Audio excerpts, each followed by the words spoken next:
आइए प्रार्थना करेंगे। स्वर्ग और पृथ्वी का सृजनहार महान दयालु परम पवित्र पिता, इस मौका के लिए धन्यवाद देते हैं कि हम आपके पवित्र वचन को सीखने समझने जा रहे हैं। हमें बुद्धि ज्ञान दीजिए। यीशु मसीह के नाम से मांगते हैं, आमीन। यीशु मसीह का नमस्कार दोस्तों। पवित्र स्थान में कौन निवास करता है? याद वचन पढ़ेंगे यशायाह 57 का 15। क्योंकि जो महान और उत्तम और सदैव स्थिर रहता और जिसका नाम पवित्र है, वह यह कहता है, मैं ऊंचे पर और पवित्र स्थान में निवास करता हूँ और उसके संग भी रहता हूँ, जो खिदित और नम्र हैं, कि नम्र लोगों के हृदय और खिदित लोगों के मन को हर्षित करूँ। अनंत युगों से यह ईश्वर का उद्देश्य था कि प्रत्येक सृजित प्राणी उज्ज्वल और पवित्र सेराप से लेकर मनुष्यों तक सृष्टिकर्ता के निवास के लिए एक मंदिर होना चाहिए। पाप के कारण मानवता ईश्वर का मंदिर नहीं रह गई।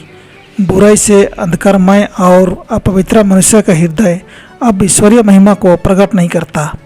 लेकिन ईश्वर के पुत्र के अवतार से स्वर्ग का उद्देश्य पूरा होता है। ईश्वर मानवता में निवास करता है और बचाने वाली कृपा के माध्यम से मनुष्य का हृदय फिर से उसकी मंदिर बन जाता है।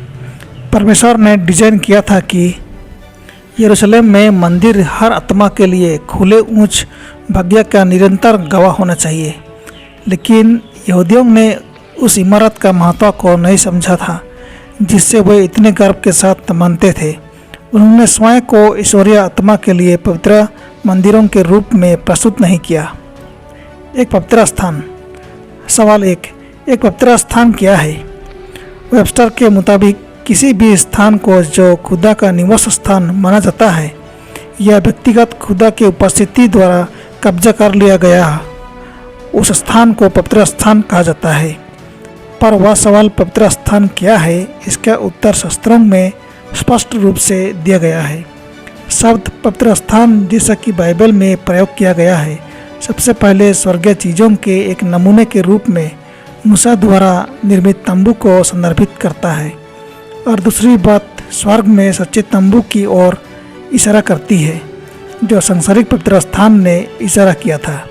सवाल 2, परमेश्वर के मार्ग के बारे में क्या कहा गया है? पढ़ें भजन संहिता 87:24। हे परमेश्वर, तेरी शोभा यात्राएं देखी गई मेरे सामने, और रजाओं की शोभा यात्रा पवित्र स्थान में जाते हुए देखी गई। भजन संहिता 77:13। हे परमेश्वर, तेरी गति पवित्रता की है, कौन सा देवता परमेश्वर के तुल्य बड़ा है? सवाल 3, शक्ति कहाँ से आती है?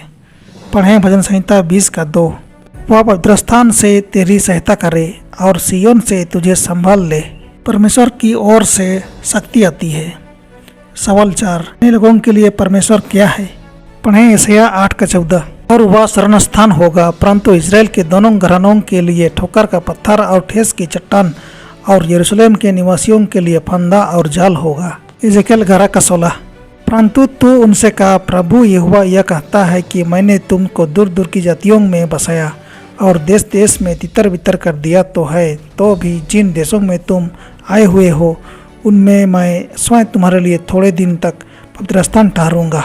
तो अपने लोगों के लिए परमेश्वर शरण स्थान है। सवाल 5, भजनकार कहाँ से परमेश्वर के निकट आया? पढ़ें भजन संहिता 73:17। जब तक कि मैंने परमेश्वर के पवित्र स्थान में जाकर उन लोगों के परिणाम को ना सोचा। भजनकार पवित्र स्थान से परमेश्वर के निकट आया। सवाल 6, परमेश्वर अपना पवित्र स्थान कैसा चाहता है? पढ़ें भजन संहिता 96:6।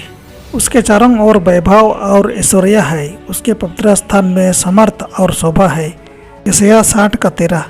लबनान का वैभव अर्थात सनोवर और देवदार और चीड़ के पेड़ एक साथ तेरे पास आएंगे कि मेरे पवित्र स्थान को सुशोभित करे, और मैं अपने चरणों के स्थान को महिमा दूंगा। परमेश्वर अपने पवित्र स्थान को वैभव, ऐश्वर्य, सामर्थ्य, शोभा, सुशोभित और महिमा होना चाहता है। यहाँ ध्यान देना दिलचस्प है कि पवित्र की सुंदरता भजन संहिता 96:9। इसका अनुवाद बाइबल के किंग जेम्स वर्जन में भजन संहिता 29:2 में पवित्रता से शोभायमान किया गया है। भजन संहिता 96:6 दोनों को एक साथ रखते दिखाई देता है, जैसे उसके पवित्र स्थान में सामर्थ्य और शोभा है। यह पवित्रता की सुंदरता है, नम्र और शांत आत्मा है जो ईश्वर के लिए मूल्यवान है।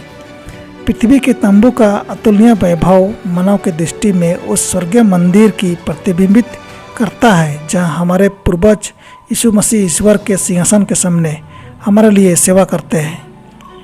राजाओं का राजा का निवास स्थान, वह मंदिर जो अनंत सिंहासन की महिमा से भरा हुआ, जहाँ सेराफीम उसके चमकदार संरक्षक आराधना में अपना चेहरे ढकते हैं, वह मानव हाथों का द्वारा बनाई गई आज तक की सबसे शानदार संरचना में जगह पा सकता था। लेकिन पृथ्वी का पवित्र स्थान इसकी विशालता और महिमा का एक धुंधला प्रतिबिंब था।